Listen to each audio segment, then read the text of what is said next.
Bienvenue les Vinolovers dans cette nouvelle vidéo. Aujourd'hui on va parler du chardonnay qui est probablement le cépage blanc le plus connu au monde. Il permet de faire des vins blancs de style assez variés, du blanc sec et vif au champagne en passant par des blancs onctueux et ronds. Donc dans cette vidéo on va voir d'où vient le chardonnay, pourquoi il peut donner des vins si différents et bien sûr on va comparer ensemble deux chardonnays très différents pour que vous puissiez mieux connaître ce cépage qui est quand même l'un des plus répandus dans le monde. Mais juste avant, n'oubliez pas de vous abonner à la chaîne si c'est pas déjà fait pour ne pas manquer les prochaines vidéos. C'est parti.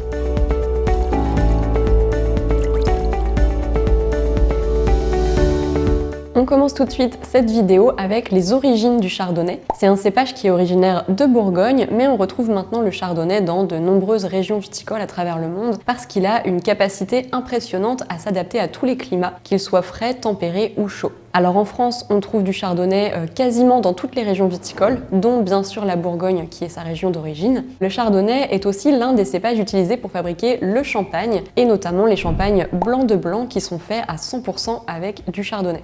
Ensuite, on retrouve le chardonnay en Alsace, en Loire, dans le Jura, en Savoie, dans le Beaujolais, le Languedoc-Roussillon ou encore le Sud-Ouest. Donc comme je vous le disais, c'est un cépage très répandu en France, mais aussi dans le reste du monde. Par exemple, on le retrouve aux États-Unis, en Australie, en Nouvelle-Zélande, au Chili, en Argentine, en Allemagne, en Suisse, en Afrique du Sud, etc. Alors forcément, selon les régions, leur sol et leur climat, on va avoir des vins très différents. Donc on va détailler ensemble les caractéristiques et les arômes du chardonnay.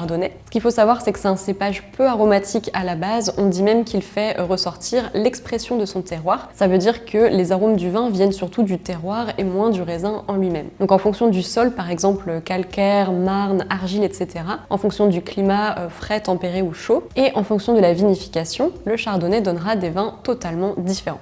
Par exemple, dans les climats frais comme en Bourgogne ou en Nouvelle-Zélande, on va avoir des vins secs avec une bonne fraîcheur et des arômes de citron, de pommes vertes, de kiwi ou de fleurs blanches. Et on peut aussi retrouver une certaine minéralité, comme par exemple à Chablis, alors que dans les climats tempérés, on aura plutôt des arômes de pommes jaunes, de pêche, de poire ou de melon. Et dans les climats chauds, on aura des arômes de fruits de la passion, d'ananas ou encore de mangue, et le vin sera moins sur la fraîcheur et sera moins acide. Un chardonnay de Bourgogne n'aura donc rien à voir avec un chardonnay de Californie ou d'Australie, et même rien qu'en Bourgogne, la diversité des sols fait que chaque parcelle donnera un vin unique, aux arômes différents et avec des caractéristiques variées. Et le dernier facteur qui va ajouter de la diversité dans les styles de chardonnay, c'est la vinification. Donc par exemple, l'élevage en fût de chêne va apporter des notes fumées, vanillées ou torréfiées. Le vieillissement en bouteille va quant à lui apporter des notes de fruits secs, comme le raisin, l'amande, la noisette, l'abricot sec, etc. Et il y aura aussi ce qu'on appelle la fermentation malolactique, qui donne au vin des arômes de beurre ou de crème et qui amène donc une certaine rondeur, une sensation d'onctuosité.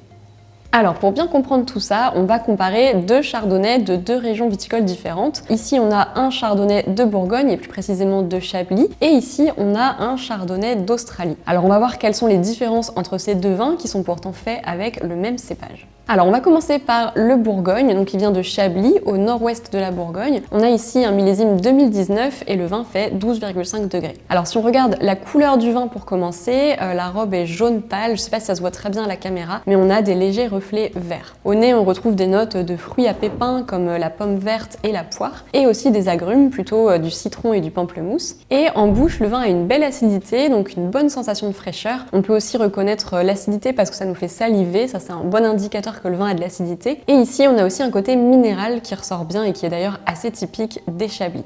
Du coup, c'est un vin qui se mariera bien avec des sushis ou des fruits de mer par exemple, puisqu'il est bien sec, avec de la minéralité et de la fraîcheur. Là, au niveau du prix, la bouteille vaut environ 12 €, donc c'est un rapport qualité-prix très correct pour un Chablis. Alors maintenant, on continue avec le chardonnay d'Australie pour comparer. Donc il vient du sud-est de l'Australie, mais on n'a pas la localisation précise sur l'étiquette, donc les raisins viennent peut-être de différentes zones d'Australie du sud-est, et on les a sûrement regroupés et mélangés pour créer cette cuvée. Ici, le millésime c'est 2020 et le vin fait 13 degrés, donc il y a un petit peu plus d'alcool que dans le Chablis, ce qui me surprend pas trop vu que le vin vient d'une région plus chaude.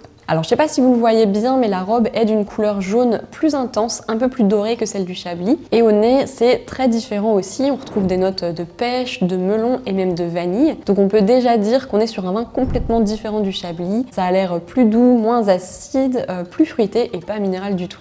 Et en bouche, le vin est effectivement plus onctueux, on retrouve le côté beurré du chardonnay qui est assez typique, et toujours des arômes de fruits exotiques, et bien sûr la vanille qui est assez marquée, et qui nous indique que ce chardonnay a très probablement été élevé en fût de chêne neuf, puisqu'en général c'est ça qui apporte les arômes de vanille. C'est un vin qui se mariera très bien avec du poulet rôti ou du poulet à la crème par exemple, puisque c'est un vin plutôt onctueux. Et là au niveau du prix, la bouteille vaut environ 6 €, donc c'est pas très cher, c'est plutôt un bon rapport qualité-prix pour ce type de vin. Du coup, vous voyez, on est sur deux vins totalement différents, même s'ils sont fabriqués avec le même cépage. Ils viennent de climats différents, de régions différentes, et ils n'ont pas été vinifiés de la même manière. Et tout ça, ça nous donne bien évidemment des résultats très éloignés, des vins avec des arômes très différents. L'un est plutôt frais et minéral avec des arômes d'agrumes, de poire et de pommes, tandis que l'autre est plutôt onctueux et riche avec des arômes de melon et de vanille. Ça montre bien que le chardonnay peut donner des résultats très différents, donc en fonction de vos goûts et des styles de vin que vous aimez, vous trouverez forcément un chardonnay qui vous plaira. Vous n'avez plus qu'à goûter pour découvrir ce que vous préférez. Voilà, on arrive à la fin de cette vidéo, j'espère que ça vous a plu. Si c'est le cas, n'hésitez pas à mettre un petit pouce bleu et dites-moi en commentaire d'où viennent vos chardonnays préférés. Et si vous voulez en savoir plus sur les principaux cépages utilisés en France, j'ai créé un petit guide illustré que vous pouvez télécharger gratuitement. Je vous mets le lien directement en description pour ceux que ça intéresse. Sinon, j'ai aussi créé des cours d'œnologie en ligne et vous trouverez toutes les infos également dans la description. Voilà, merci d'avoir regardé la vidéo jusqu'au bout et à très vite. Salut!